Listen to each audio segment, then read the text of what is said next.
Hello. So last night it snowed a lot, and this morning I woke up and I was about to get started working, and I just felt like this snow is only probably going to last for like a day because it's pretty warm out, so I wanted to take advantage of it. And I'm at Cross Creek Park in Pennsylvania, just across the border with West Virginia, and today I'm going to be looking for hawks and owls. I've been very into hawks this winter because a lot of them have white bellies, and so they stand out really well against the brown winter forest. I've only found one owl this winter, and it's super adorable. It has a cavity that's kind of near where we're currently living, so that's been really fun to check in on that little eastern screech owl a lot.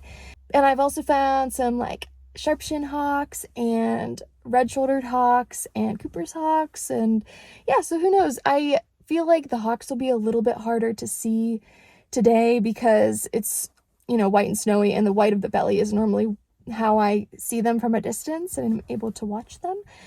So we'll see, but I'm excited and I wanted to bring you along with this little snowy winter morning adventure. I have my wildlife camera set up in this backpack. This is actually a camera bag that unzips in the back, so it protects everything really nicely.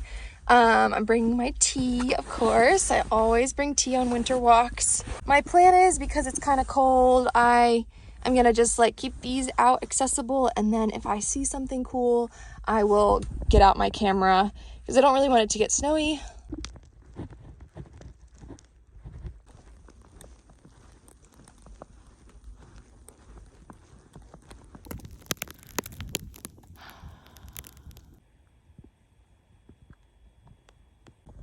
So normally I've been seeing hawks perched high up on tall branches or telephone poles, telephone wires. So as I've been doing more birding this winter, that's the first place that I'll look. I'll just kind of scan the tops of the trees, scan any trees that are hunched over the road, and that's usually where I find them. There's a red-bellied woodpecker right up there in that tree. Has a yippy kind of whiny puppy bark. I've been checking in all of the hollows with my binoculars in old dead trees to see if I can find any more screech owls, but no luck yet. Even though I haven't seen any hawks or owls, I've been totally in the flow state on this walk because I'm tuned in and looking around, and every few minutes I stop and I get really quiet and I just pivot in a circle to see what I might find. And it's just so nice to be in that state where you can just you're totally absorbed in the activity and your senses are alive.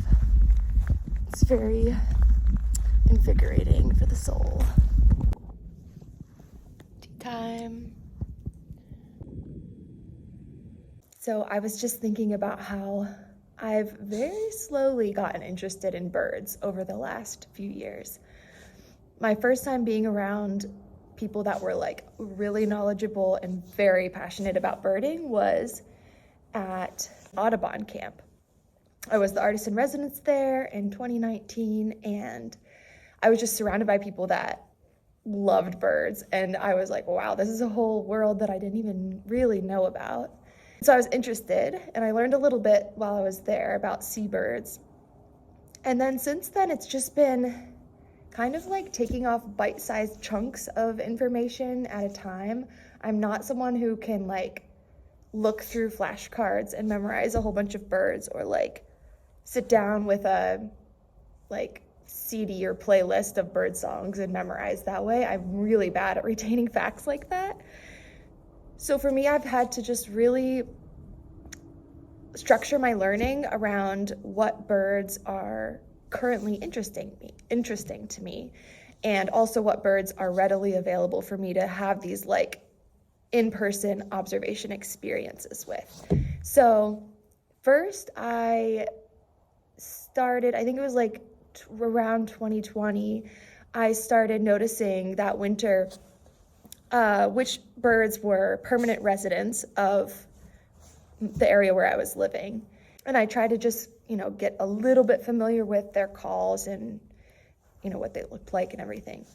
And then I got interested in a lot of warblers this summer and fall while we were traveling up the Appalachian Mountain Range, because I kept seeing these really cool ones.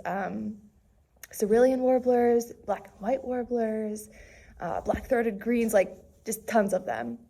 And I started to get a little better at taking photos of them.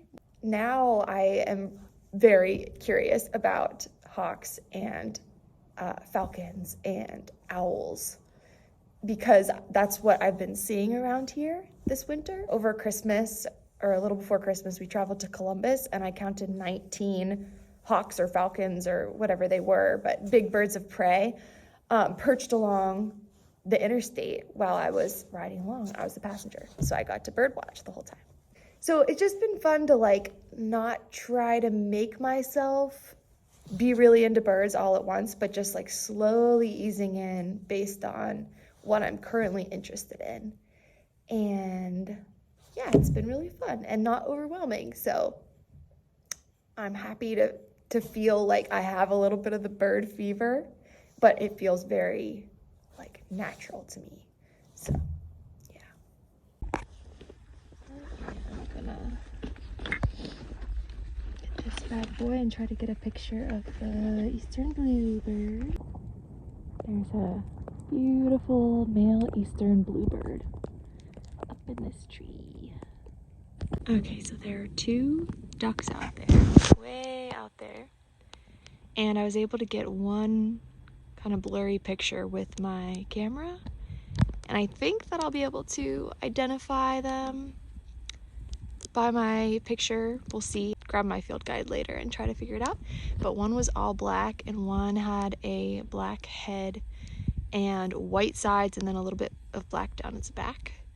I just heard a kingfisher down here, but haven't seen him yet, so maybe he'll pop up. There we go. Okay, I just pulled off on the side of the road because we have a raptor on a telephone pole. I'm gonna try to get close enough to get a nice picture. Okay, now we have a bird of prey out here killing something. See it? Ah, what is it killing? See that thing? That was the bird that was just killing something. Has a very fluffy white belly with red-ish streaking and a reddish brown back. All right, things are really heating up. There is a kestrel up here, and I just passed another kestrel a little bit ago on top of a telephone pole. All right, I'm back home, and I'm going to try to figure out what those ducks were that I saw at a distance, and I only got one blurry picture of them, but I think it might be enough to figure it out, so we'll see.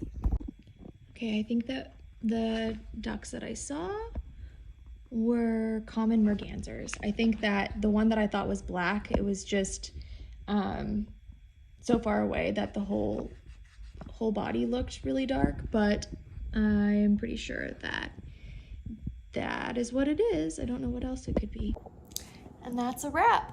So it ended up being a good birding day. At the first half of the hike, I felt like I wasn't seeing much, but then the second half, I saw a northern flicker, I saw a few different raptors, far away, and I couldn't tell what they were just kind of soaring.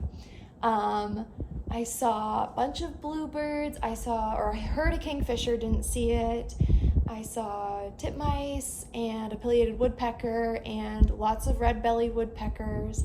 And then on the drive home, I saw 2 kestrels, which I was so excited about. I love kestrels. And I saw a large bird of prey eating something and squishing it with its talons. So that was pretty cool.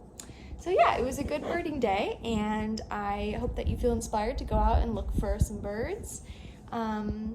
Till next time.